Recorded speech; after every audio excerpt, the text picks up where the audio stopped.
Olá, começa agora mais um TV Câmara Entrevista. No ano passado, a ONU publicou um relatório que estabelece a internet como direito humano. No início do ano, Vint Cerf, vice-presidente do Google e tido como um dos fundadores da internet, gerou polêmica ao escrever um artigo no jornal norte-americano The New York Times, dizendo que a internet não é direito humano e que seria um erro considerar qualquer tipo de tecnologia como tal, pois com o passar do tempo a gente iria acabar valorizando as coisas de forma errada. Para falar sobre o assunto, estão aqui com a gente o professor Eduardo Arruda, da Faculdade de Informática da PUC e diretor de novos negócios da Trevisan Tecnologia, empresa especializada em tecnologias móveis, e o juiz Roberto Ludwig, membro da Comissão de Direitos Humanos do Tribunal do Estado do Rio Grande do Sul. Sejam bem-vindos no nosso programa. Bom, este documento da ONU, este relatório, ele diz que desconectar as pessoas é um crime, que de acordo com o Pacto Internacional de Direitos Civis e Políticos de 1966, ele estabelece que todas as pessoas têm direito ao acesso à informação e à liberdade de expressão. Como é que está hoje isso? Existe algum tipo de legislação, algum tipo de controle sobre essa atividade, no caso, o acesso à internet?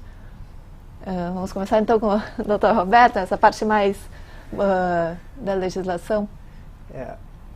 Toda a área de comunicações, mas especialmente a internet, é um campo muito novo e ainda está carecendo de algum marco regulatório, como chamam.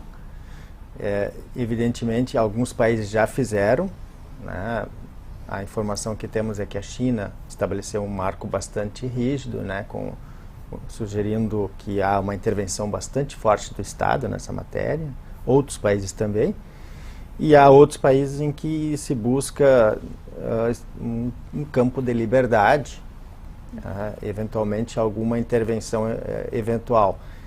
É um campo que, como eu disse, é novo, e que não é só novo no sentido de tempo, mas também na ideia mesmo, As pessoas precisam pensar e refletir antes de normatizar essa matéria. Então, por esses dois motivos básicos, é um campo que ainda demanda muita análise para se poder regrar. E é também um campo que interfere com tantas áreas, que a comunicação ficou tão central, como um aspecto tão central na vida das pessoas, que interfere, por exemplo, no direito autoral, no direito da propriedade, no direito da liberdade, direito da liberdade de expressão. Diferentes âmbitos da vida estão apanhados por essa comunicação, a internet. Então, para pensar todos esses diversos campos de novo, que foram concebidos numa época em que não havia esses mecanismos, é um trabalho gigantesco. A internet hoje tem um papel fundamental na vida, acho que, de todo cidadão. Como é que ficou isso de um mito da internet falar? Ele não fez descaso da internet, mas no momento que a ONU diz que a internet é direito humano, e daqui a pouco um mito da informática, aí um dos fundadores da internet diz que não é direito humano. Vint Cerf, o Vinton Gray Cerf, é realmente um dos principais idealizadores da infraestrutura básica sobre a qual essa rede mundial de computadores, a internet, foi constituída. Ele, juntamente com Ralph Kern, eles especificaram os primeiros programas, os primeiros padrões de comunicação entre computadores, e isso na década de 60, 70, e isto veio crescendo, e hoje em dia é que nós temos a internet com essa abrangência toda que nós conhecemos, e realmente, como tu falaste, influenciando e estando presente diariamente, corriqueiramente na vida das pessoas. Ele realmente é um dos, podemos chamar assim, um dos heróis da tecnologia da informação, juntamente com, eventualmente, Bill Gates, Steve Jobs e outros nomes que quando você fala em tecnologia, em informática, vem à mente. Eu acredito que Windsurf, no seu artigo para o New York Times, ele tenha sido bastante técnico. Não poderia deixar de ser diferente. Ele é um engenheiro eletrônico, ele é membro do IEEE, que é a maior instituição hoje que reúne engenheiros, eletrônicos, elétricos, enfim. Então, a posição dele foi essencialmente técnica. A Declaração Universal de Direitos Humanos, ela estabelece assim, marcos gerais e o direito a acesso à informação e à liberdade de expressão, ele, no Pacto Internacional que tu citaste, eles estão lá, se não me engano, o artigo 19, né, fala sobre esses dois direitos, de acesso à informação e de liberdade de expressão. Eu acredito que o que Windsurf tentou nos passar naquele artigo dele, na sua interpretação técnica, foi que a internet, como uma tecnologia e como algo em constante mutação, ela não pode ser considerada como um direito, porque ela não é um fim, ela é um meio. Se nós pudéssemos traçar eventualmente uma analogia com outro direito, por exemplo, o direito de ir e vir, talvez se nós poderíamos considerar que talvez as estradas fossem um direito humano, mas na verdade a estrada é um meio que nos permite exercer o direito de ir e vir. Então eu tenho a impressão que quando Windsurf publicou aquele artigo, ele realmente queria dizer isto.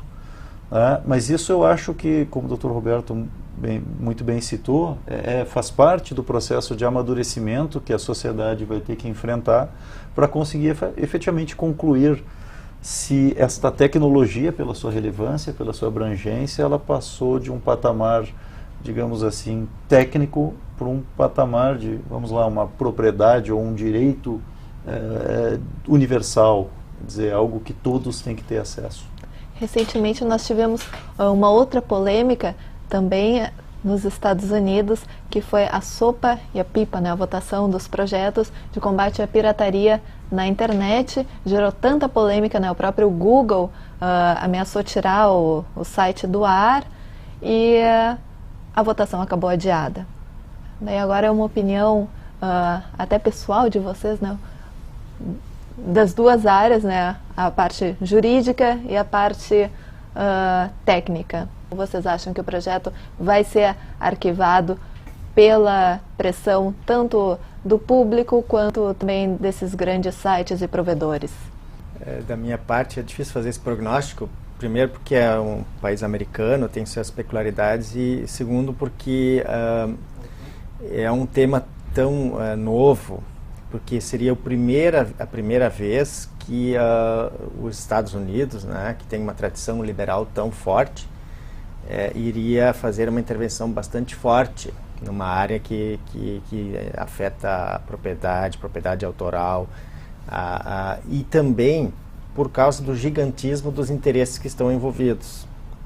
Então é um duelo de gigantes entre a indústria do entretenimento, que tem os grandes estúdios, as grandes empresas que trabalham com os direitos autorais, né, a música, os direitos ligados a obras, né, de filmes e obras em roteiros. Então esse é um grupo muito poderoso nos Estados Unidos há muito tempo, e temos também agora essas novas mídias, né, as novas tecnologias, como diz o Dr. Arruda, vou chamar de Dr. Arruda, o Eduardo.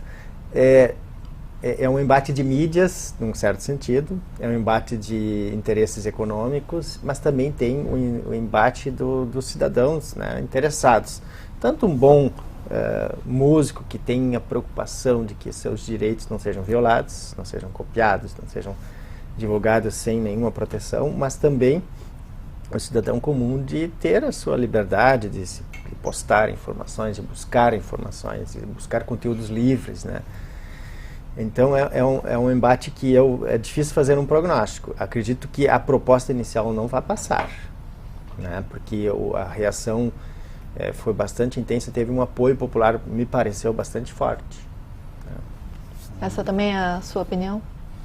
Eu acredito que digamos, a tradição mais liberal norte-americana, ela, de certa forma, permeia a sociedade como um todo, norte-americana, e então eu acredito que a reação tenha sido bastante natural, até diria de certa forma esperada, já se antecipava que houvesse esse tipo de reação por parte da população, dos usuários de internet, culminando, por exemplo, com uma reação bastante forte aí com o fechamento do site Mega Upload, que venhamos e convenhamos, nós sabemos que na internet existem diversos sites que permitem, e alguns deles, de certa forma, até incentivam que se faça, eu vou chamar de compartilhamento de conteúdo, digamos, numa perspectiva um pouco mais liberal sobre o direito à propriedade intelectual e tal. A pirataria, vamos lá, que a SOPA, né, que é Stop Online Piracy, né, a sigla, né, para a pirataria online, o ato, né, versava. No entanto, cabe aqui um questionamento do ponto de vista técnico, mas não especificamente técnico de informática, né, mas técnico de negócio. Eu me recordo, há alguns anos atrás, quando nós começamos a ter com maior profusão alternativas tecnológicas para distribuição de música. Né? O padrão MP3 de compressão de arquivos de áudio, ele fez com que esses arquivos de música, uma música, pudesse ser gravada num arquivo muito menor. E, sendo gravada num arquivo muito menor, pudesse ser transmitida mais rapidamente através da internet. Com isso, as pessoas começaram a trocar músicas. Antigamente, eu tinha um CD, eu podia emprestar para o meu amigo. Eventualmente, ele poderia até copiar aquele CD, mas com a desmaterialização que o MP3 possibilitou, as pessoas começaram a compartilhar música cada vez mais. E, obviamente, houve uma reação muito forte da indústria fonográfica, que culminou com o fechamento, enfim, o término das operações, ou a venda, e mais recentemente o término das operações do Napster, que era uma ferramenta que permitia o compartilhamento de músicas através da internet. Primeiro foi vendido, depois... no entanto, essa ousadia dos inventores, né, dos criadores do Napster, ela modificou a forma como a própria indústria fonográfica começou a tratar a distribuição de música. Então eu acredito que nós estejamos assim no limiar de uma mudança muito significativa na maneira como, por exemplo, como o Dr. Roberto citou, a indústria de entretenimento se comporta em relação à monetização, a valoração financeira do seu negócio. Então isso passa por rever o mecanismo de distribuição, rever o modelo de custos. Existe até um livro que trata disso, que é muito, pelos novos empreendedores, ele é bastante frequentemente utilizado, que trata da cultura do grátis, do free. Né? Uma das histórias que se conta é, por exemplo, o modelo comercial da Gillette, que ele inventou aquela lâmina portátil, etc. E no começo ele não engrenava. As pessoas ainda iam lá fazer a barba com a navalha, e ele acabou começando a distribuir gratuitamente os aparelhos e ganhar dinheiro com a venda da lâmina. E isso acabou ao longo da história, vários modelos vêm se transformando, né? Então eu acredito que nós estejamos nesse limiar aqui. Eu acho que essas indústrias vão acabar se modificando. E nesse livro tem um outro trecho que diz o seguinte: se você quer ver para onde vai a sua indústria, o seu modelo, o seu negócio, procure no seu departamento jurídico. Provavelmente os advogados da sua empresa estão processando alguém que está criando um ponto de inflexão, uma ruptura no seu modelo. Então é uma abordagem bem interessante. Esse limiar eu acho que nós estamos vivendo agora com essa crise, digamos assim, da internet. E no momento também nós está tramitando o Marco Civil da Internet aqui no Brasil. Eu gostaria que o Dr. Roberto explicasse um pouco do que se trata um marco regulatório, né? Qual é a importância de se ter, quais são os benefícios ou não, né? Que no caso ele regula aqui que todos devem ter acesso, né? Inclusive serviços do governo devem possibilitar seus serviços pela internet, facilitar acesso, né? Diversas questões, os benefícios, enfim, gostaria que você explicasse um pouco.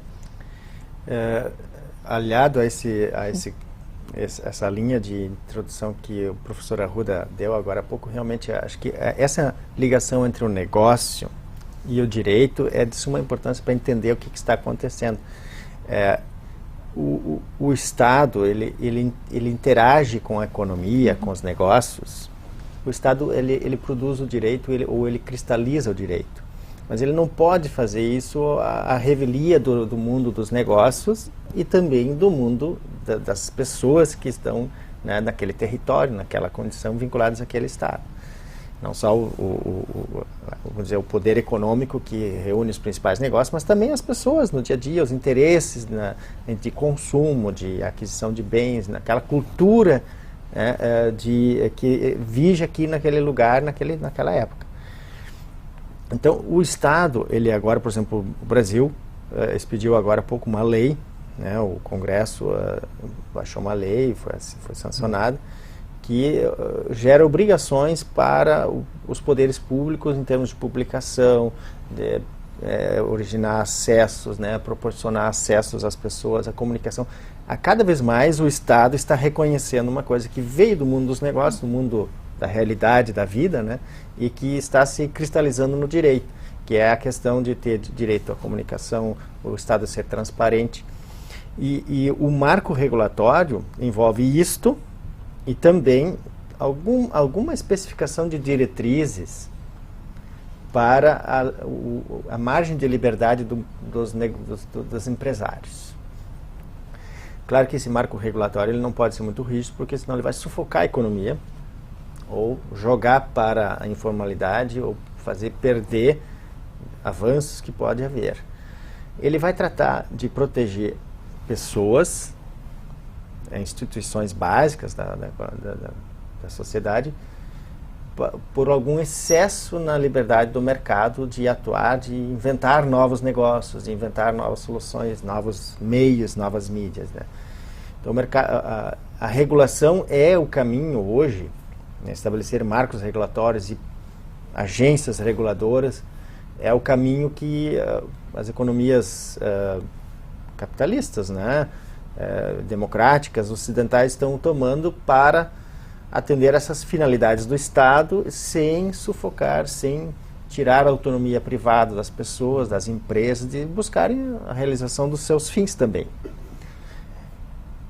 O marco regulatório, ele no Estado tradicional não era essa a ideia era que o próprio Estado, quando ele entendia que era importante uma área, ele assumia a área. Se viu que isso historicamente não deu bom resultado.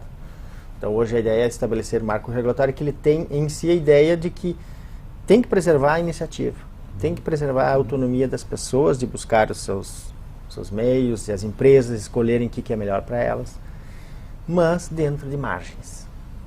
Onde são assestadas as margens, onde são estabelecidas, é o ponto difícil. Então tem a democracia que diz, os representantes do povo vão estabelecer alguns marcos que podem ser alterados, eles vão ser deslocados de acordo com a evolução, as mídias vão evoluir, eventualmente, e o marco vai se passar para um outro âmbito, né? Então, e aqui no Brasil tem uma peculiaridade que as agências reguladoras ainda, e os marcos, né, que estão sendo estabelecidos, né, tem várias áreas que estão estabelecendo marcos, ainda estão um campo muito primitivo, muito precário ainda. Nós não temos a tradição das agências americanas, né? Importamos o modelo de lá, mas não com todas as ideias e não com todos os instrumentos e com toda a energia que ela precisa para ela funcionar. Nós ainda temos uns hábitos culturais do Estado patrimonial, clássico, que assume, que é o cabide do emprego, que é a agência reguladora, é o lugar onde eu posso, né, estabelecer pessoas que são da minha faixa de interesse e tal. Não é assim que poderia funcionar, né? Seria diferente. Então é um caminho que os países desenvolvidos estão adotando, principalmente da linha ocidental, que o Brasil vai encaminhando, mas ainda está engatinhando, vamos dizer assim. A internet começou a surgir no contexto da Guerra Fria, né, como uma forma de comunicação, e desde então vem se desenvolvendo até o que ela é hoje, né? Isso que a gente já comentou um pouco. Na sua opinião, né, como técnico aí da área, no momento em que começarem a surgir legislações regulatórias, talvez comecem a impor limites, isso aí vai frear o avanço da internet?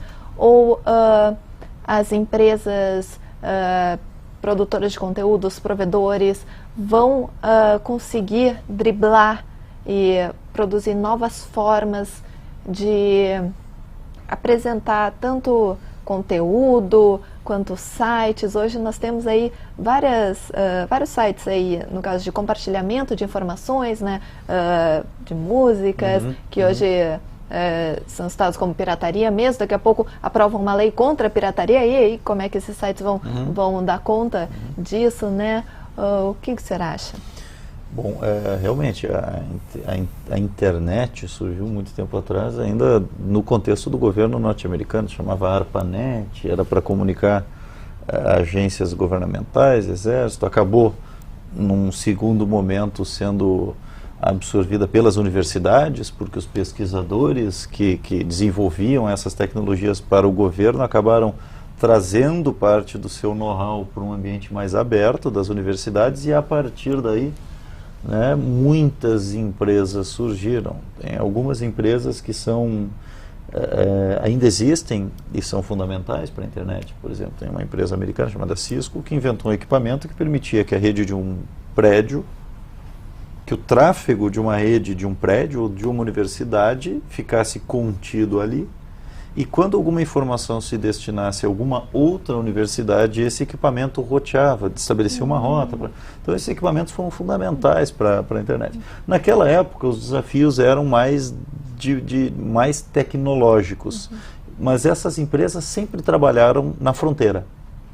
Quer dizer, a internet tecnologicamente ela acabou se desenvolvendo por pessoas ou por empresas que acabaram sempre trabalhando rompendo barreiras, rompendo fronteiras, rompendo limites, lançando novas tecnologias, sempre muita pesquisa avançada aplicada, de base e tal.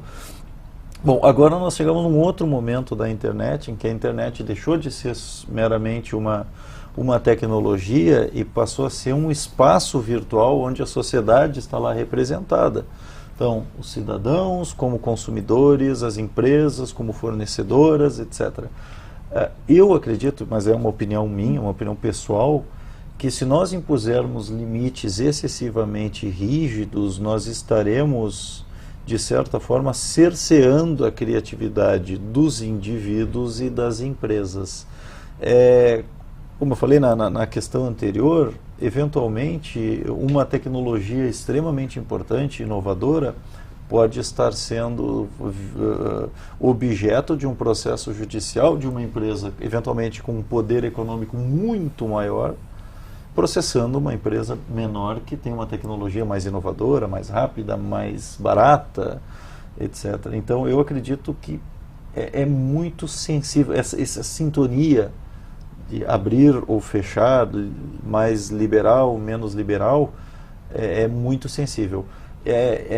Então, digamos, fazendo apologia da liberação total para que a criatividade se multiplique, mas é meio um contrassenso que uma economia, talvez dentro de alguns anos, a maior economia do mundo, que é a chinesa, ela consiga se desenvolver com um modelo absolutamente fechado. Então, é difícil ainda dizer nesse momento onde está o equilíbrio, né? Então, mas opinião pessoal, eu acho que quanto mais livre, melhor. É uma questão bastante polêmica e nós continuamos a discussão logo após o comercial. O tema de hoje é internet. É um direito humano? Voltamos logo mais com TV Câmara Entrevista.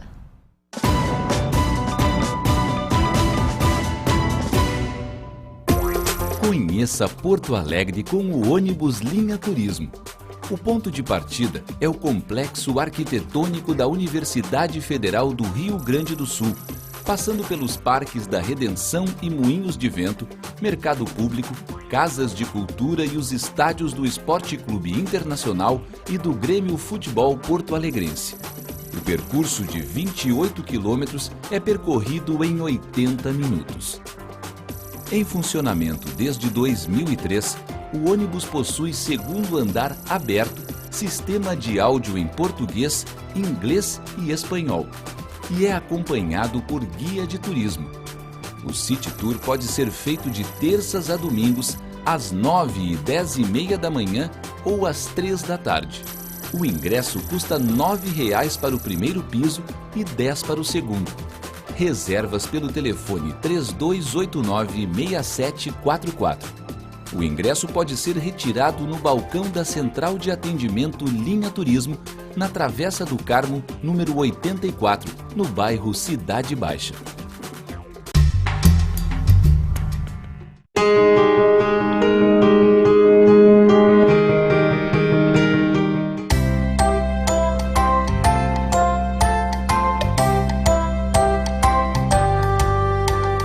O Conselho Tutelar tem a função de fiscalizar o cumprimento das leis do Estatuto da Criança e do Adolescente.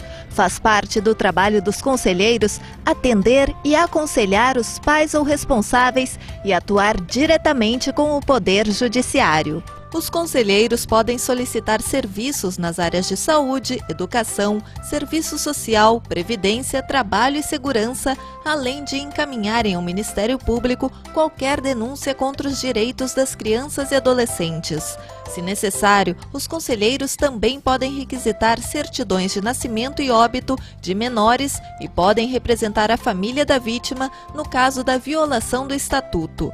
As eleições para o Conselho Tutelar acontecem a cada 3 anos e agora em abril ocorre nova votação.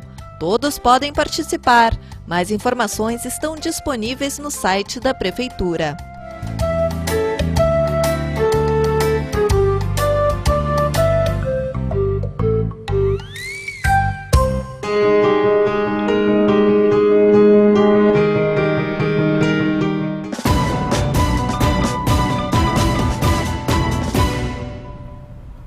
Estamos de volta com o TV Câmara Entrevista. O tema de hoje é a internet como direito humano. No ano passado, a ONU publicou um relatório definindo a internet como direito humano. E um dos fatores que levou a esta ação foram as novas leis que surgiram na França e na Inglaterra que proibiam o uso da internet por pessoas consideradas criminosas de direitos autorais, né? Como é que é esta questão dos direitos autorais no espaço virtual? É uma questão bastante polêmica, né? Porque hoje tem muito isso de o que caiu na rede é domínio público. Como é que é isso? Quem é que pode falar mais sobre essa questão aí? Posso começar? Eu vou começar engatando numa fala que o professor Arruda mencionou há pouco. O problema é a desmaterialização dos direitos, né? A desmaterialização de bens. Que é o bem, a propriedade tradicional, ela é regulada mais facilmente pelo direito porque é tangível, é física, né, normalmente. Aí houve uma evolução no sentido dos direitos autorais, que já é uma ideia. Existe um substrato, né, existe um papel que recolhe aquela ideia, né, por exemplo, num livro. Um livro, alguém criou um conjunto criou uma obra que tem um substrato físico e esse substrato ele pode ter uma proteção, por exemplo, na lei brasileira, a proteção do papel, para incentivar a produção de ideias, né, divulgação de novas ideias. Mas o direito mesmo, ele é além do sensível, no sentido material. E agora, com a internet, com o mundo eletrônico, a vida, né, para além do mundo físico, a vida virtual. Então isso teve um efeito multiplicador, um efeito potencializador. Então essa proteção do direito autoral já tinha sido construída em cima de um direito físico, que é de uma propriedade física, de um bem físico. Então já tinha algumas dificuldades para se adaptar. E agora a proteção em cima de um substrato e de um meio que é virtual é mais difícil ainda. Então, como eu disse há pouco, as pessoas vão ter que quebrar a cabeça para ver como vão poder concretizar uma proteção, que acho que assim, é um consenso que deve ter alguma proteção para as pessoas. É importante para a sociedade que pessoas, né, tenham a criatividade, que desenvolvam essa criatividade, possam divulgar como sua aquela ideia, né? E ao mesmo tempo não sufocar com a proteção, com a monetização desse direito, a própria divulgação, que é o benefício final da circulação das ideias, que é que as outras pessoas vão poder curtir, usando uma linguagem atual, né? Vão poder aproveitar aquele bem espiritual, que é a obra humana, a obra da criatividade. Então vai ser a tarefa da próxima geração, né, pensar isso. Até tem pessoas que dizem que se esfumou essa ideia de que de ter patrimônio sobre uma ideia. Né? Existem pessoas que dizem, agora não recordo o nome do pensador, que diz que nós estamos ingressando numa era em que eu não poderia dizer que eu tive a ideia, então ela é minha. A ideia é sempre de todos. É um caminho bem polêmico, bem complicado. Eu acho que convém refletir um pouco mais. Isso aí pega um pouco também aquela questão, hoje nós temos a era das redes sociais, em que muitos vão naquela coisa do Twitter, do retweetar, do Facebook, né, do compartilhar, e naquela questão que nós estávamos falando, né, de não colocar limites. Então, essa questão dos direitos autorais aí fica um pouco estremecida, né? Bastante complexa, bastante complexa. Eu, até por força da atuação profissional, me vejo obrigado a acompanhar, de certa forma, redes sociais, etc., numa perspectiva profissional e pessoal também. E é fantástico, vou citar uma delas, o Facebook. É fantástico o fenômeno que vem ocorrendo no Facebook. Existem pessoas que são absolutamente passivas, ou seja, são pessoas que têm uma relação mais convencional com a rede social e basicamente assistem ao que está acontecendo. Então digamos, a pessoa que, digamos, comparando, seria a pessoa estaticamente recebendo informação da televisão, a pessoa que assiste ao Facebook. Existem as pessoas que replicam, quer dizer, que manifestam a sua opinião de concordância ou discordância acerca de determinado assunto, enfim. Agora, são muito poucas as pessoas que produzem conteúdo verdadeiramente inédito nessas redes sociais, que exercitam criatividade sem limite, etc. Então o que o Dr. Roberto coloca, de que é muito difícil definir a autoria de uma ideia, está muito relacionado a isso, porque as pessoas... É difícil ter uma ideia absolutamente inédita, porque na verdade as ideias elas são produzidas a partir de conhecimentos que nós absorvemos, a partir de ideias que outras pessoas tiveram. É um processo natural e que justifica o estágio de evolução da sociedade, da humanidade, eu diria até. Quer dizer, se não tivesse sido inventada a escrita, não teria internet. Eventualmente, daqui a alguns anos, por exemplo, se não tivesse sido inventada a internet, a humanidade não teria sido capaz de sequenciar o DNA. Porque várias empresas trabalharam consorciadas com computadores poderosíssimos, processando uma quantidade enorme de informações e trocando informações por internet. Então, o conhecimento ele vai se amalgamando, né, como uma pérola, digamos, uma camada sobre a outra, fica difícil quantificar uma ideia. Então, eu fico imaginando a posição extremamente desafiadora para um magistrado que se vê diante de estabelecer o quantum num processo em que alguém está sendo processado por divulgar um conteúdo via internet. Por exemplo, se fosse um livro, o magistrado poderia muito bem dizer, olha, a perícia, enfim, as investigações policiais identificaram que foram 10 mil cópias do livro, então vamos estabelecer X reais por livro e tal. E na internet? É difícil, né? É bastante complicada a desmaterialização versus o material. De outro lado, um empresário se vê diante de um desafio aqui no Brasil. Nos Estados Unidos isso está bastante mais avançado. Como proteger a sua ideia? Pelo menos do que eu conheço, o Dr. Roberto pode talvez detalhar melhor, o direito autoral no Brasil, eu não consigo fazer o registro de uma ideia, eu consigo fazer um registro de um produto que, se alguém modificar uma pequena porção, já é um outro produto. Então, essa questão dos direitos autorais aí, eu gostaria de saber como é que é feito justamente isso, se eu escrevi um texto ou publiquei, e daqui a pouco eu vejo num site, em algum lugar, nossa, está aqui meu texto, como é que eu devo proceder? Como eu estava dizendo há pouco, a grande questão é identificar, construir uma proteção.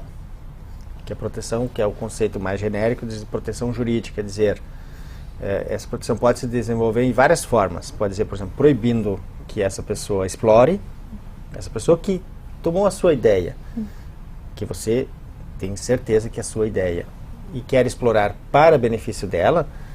Uma das proteções poderia ser essa. A outra, proibir que essa pessoa assuma como dela essa ideia, que é um nível um pouco menos, e um terceiro nível de proteção, que seria eventualmente pedir uma indenização.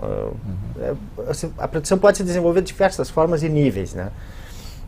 Isso se fez com os direitos tradicionais, os direitos autorais tradicionais, anos da internet. Hoje, porque a contrafação ela é mais fácil de identificar, existem, no meio industrial, aquilo que o professor Arruda mencionou, há muitas dificuldades, porque os desenhos já são um conceito muito complicado. Desenhos industriais, os modelos, porque registrar uma patente de um invento é mais físico, é mais fácil de identificar. É mais fácil de perceber quem teve o caráter inédito, a inovação. Quando você trabalha com desenhos, que é a evolução, e hoje o design é um mundo, é um universo, né? Já complicou. Agora estamos numa fase mais nova ainda, que é como é que você pode saber que alguém podia ter a noção de que estava usando uma ideia que era sua? As ideias na área industrial, até se poderia permitir, acho que você pode fazer o registro de desenhos industriais, modelos, mas estão cada vez mais complexos. E na área dos direitos autorais, me parece que com essa criação de sites de conteúdo, com a criação de espaços onde a produção de conteúdo é originária, ou seja, não vem de um livro, ou de um jornal, de um artigo, é muito difícil de usar a velha tecnologia jurídica. Vai ter que se criar por equiparação. Enquanto não se cria uma nova regra, se estabelece, assim como a propriedade autoral foi baseada nas regras da propriedade física, também agora vamos ter que trabalhar com a ideia de analogia. E pode ser feito o contrário também, porque na internet existe muito também o inverso. Às vezes circulam textos na internet que atribuem, né, a autores consagrados, como Luiz Fernando Veríssimo e outros, que na verdade não tem nada a ver. Sim. Também eles podem requerer assim, se for um conteúdo que cause, por exemplo, uma ofensa a um direito fundamental, por exemplo, a honra, a imagem, o descrédito de um artista, por exemplo, você poderia trabalhar perfeitamente nessa proteção, ou seja, de evitar que explore esse texto, ou evitar que republique e tal, e ao mesmo tempo que pague uma indenização. O direito da indenização por dano moral foi justamente um campo que o direito cresceu para atender essas novas demandas. porque ele é além do preço de uma coisa, de um bem, ele vai para aqueles valores intrínsecos, né, que são os sentimentos, as ideias próprias, o autoconceito, a autoimagem. Então, os direitos dos danos morais, né, ditos danos morais, sempre foram esse campo que era meio maleável para poder atender essas novas demandas. E provavelmente vai continuar sendo. As pessoas vão trabalhar com dano moral. É o que é a ferramenta que nós temos hoje, né? Dano moral e proteção de abstenção, que é uma proteção também que tem funcionado, né? Que se abstenha, né? Uma proibição de uso, de divulgação. Evidentemente que o juízo é difícil de fazer. Quando, por exemplo, dizer que um texto do Veríssimo vai causar dano ao Veríssimo. Ele, por exemplo, brinca com isso. Eu sei que ele brinca. Ele brinca bastante. Mas poderia não brincar, não sei como é que ele poderia entender diferente, né, eventualmente. Bom, hoje nós estávamos conversando, antes no intervalo, essa questão das novas tecnologias, também dos telefones, né, com internet, enfim, iPad, temos vários exemplos aí. Hoje a gente não precisa mais sentar na frente do computador para ter acesso à internet, né? Isso está cada vez mais comum, todo mundo com acesso rápido e instantâneo. Como é que as empresas estão se adequando a essa realidade? Qual é a preocupação das empresas hoje neste mundo virtual? Bom, esse campo é bastante interessante. Na verdade, a gente, no ramo da ciência da computação, se trabalha com um conceito de computação ubíqua ou computação pervasiva. Então, na verdade, todos nós vivemos imersos dentro de uma grande rede que tende a ter uma abrangência cada vez maior, com tecnologias sem fio. Então, são inúmeras as tecnologias que vêm sendo criadas e que acabam também com a questão do avanço da eletrônica se miniaturizando e acabam estando na palma da mão. Então, são os tablets, os smartphones, telefones inteligentes e tal. Então, hoje, por exemplo, na perspectiva de um cliente de uma empresa qualquer, esse cliente já não admite que, por exemplo, alguém diga para ele, não, eu não posso atendê-lo porque eu estou sem acesso ao meu sistema, ou eu estou fora do escritório. Como é que pode alguém... Eu vou pegar até o exemplo de um advogado. O cliente liga para o seu advogado e pergunta, doutor, como está o meu processo? Aí o advogado vai dizer, terei que ir até o escritório para ver uma... Não, se o senhor não tem internet, me lembra que o número do processo e o próprio cliente do advogado vai lá no seu smartphone e imediatamente consulta.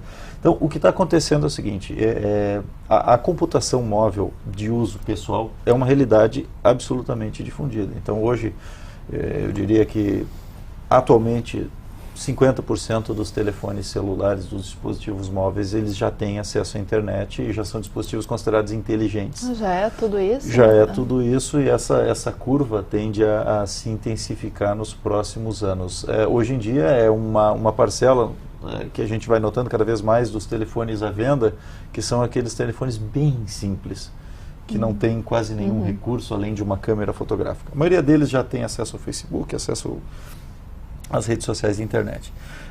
Então as pessoas na sua vida pessoal já fazem uso, já estão familiarizadas.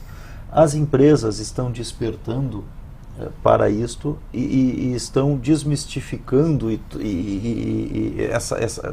havia um bloqueio, né?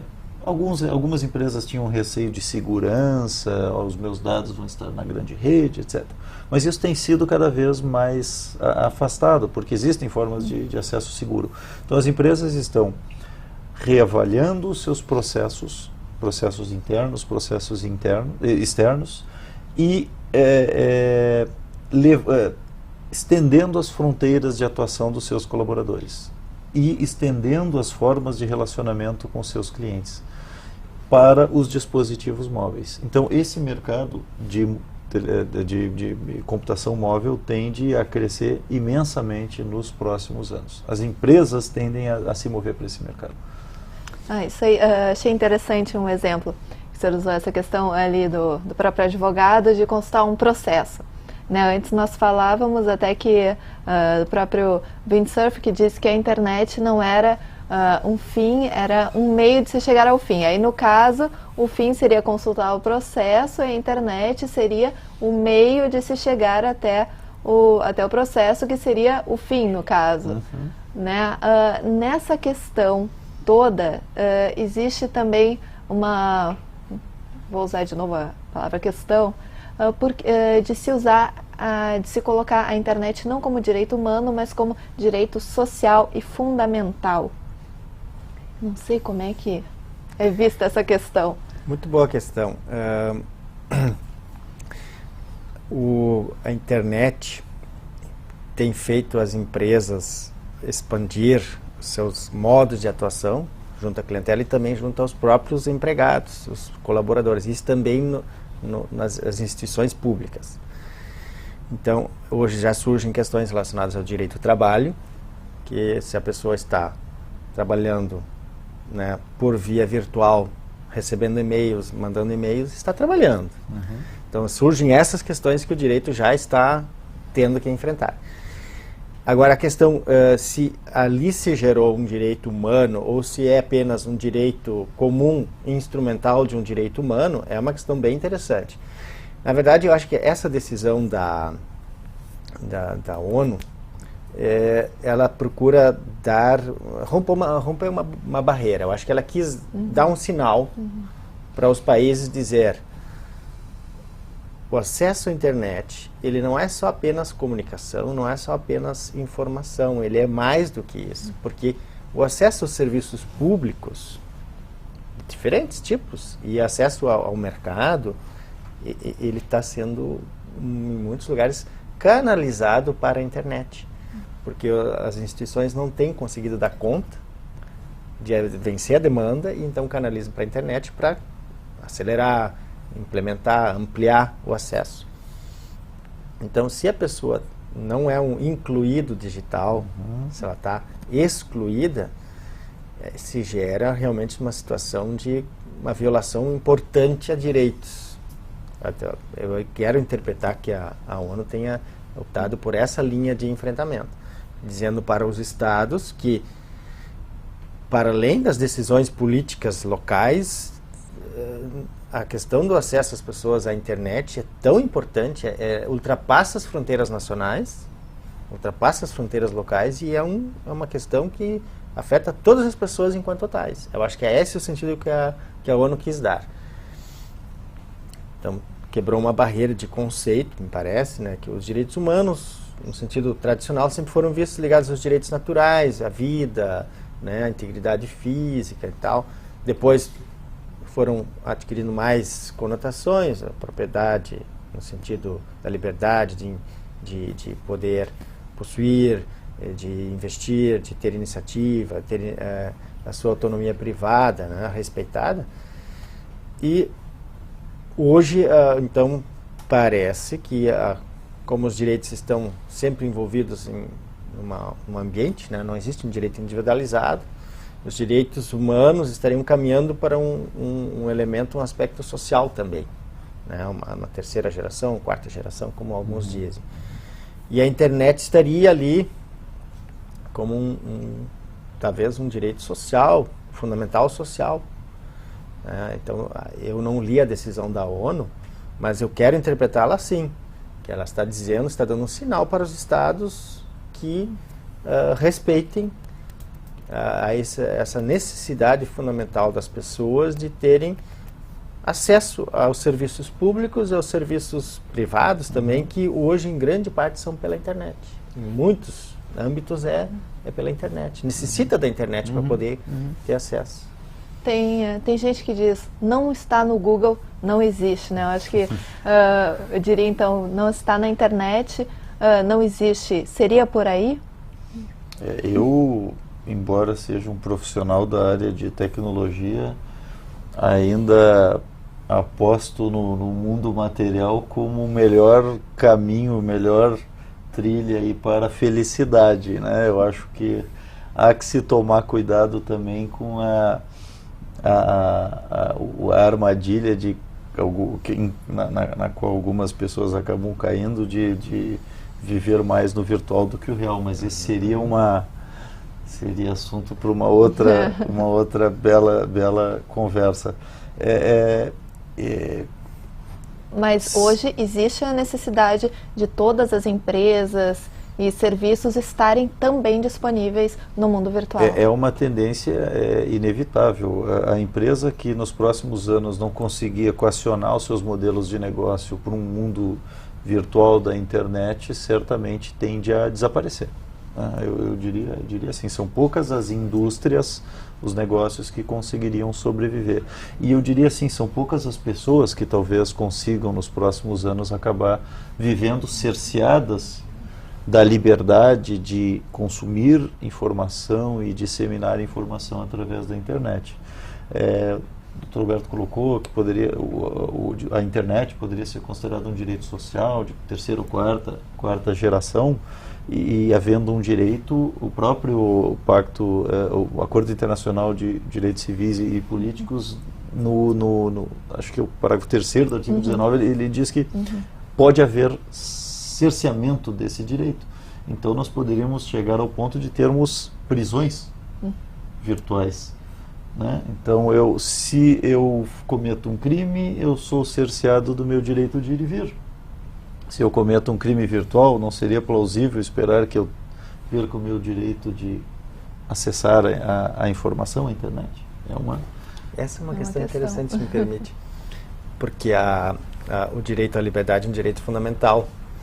E por mais grave que seja o crime, a tendência dos países civilizados é de restringir a liberdade temporariamente e condicionalmente.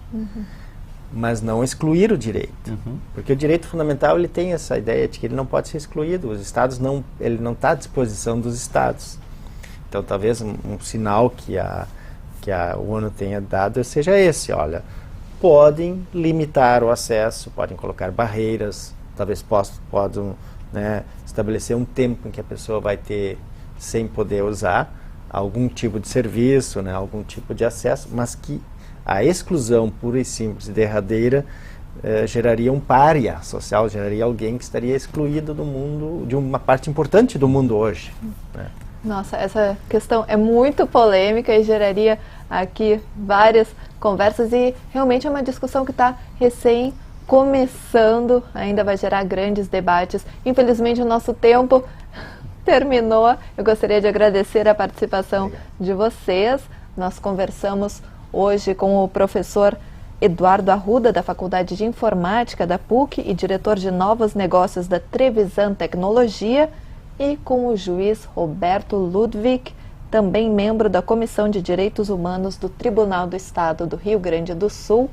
O tema do programa de hoje foi: internet é um direito humano? É uma grande discussão aí que não acaba aqui, continua ainda. Até o próximo programa.